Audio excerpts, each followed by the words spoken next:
ছবি আঁকার জন্য রং, তুলি, পেন্সিল, কাগজ ব্যবহারের কথা সবাই জানি, কিন্তু চুল দিয়ে মানুষ বা পশু পাখির অবয়ব তৈরি, এটা সম্ভব কখনো? তাও সম্ভব করেছেন ইরাকের এক বাসিন্দা।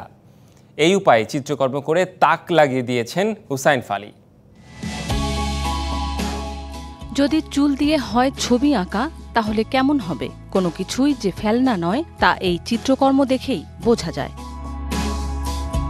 ইরাকের বাগদাদের বাসিন্দা হুসেইন ফালি কাজ করেন একটি সেলুনে। সারাদিনের চুল সংগ্রহে রাখেন, ভিন্ন রঙের চুল সংগ্রহ করে জমা রাখেন ভিন্ন জায়গায়।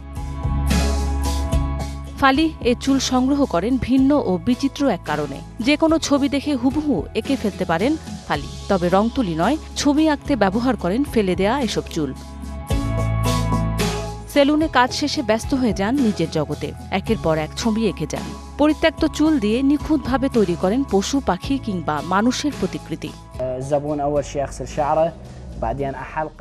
ছবি আঁকার সময় তীব্র গরম হলেও ফ্যান বা কুলিং মেশিন চালু করি না। ফ্যান ছাড়লে চুলগুলো উড়ে গিয়ে ছবি নষ্ট হয়ে যেতে পারে, তাই গরমে দম বন্ধ হওয়ার অবস্থা হলেও ফ্যান ছাড়ি না।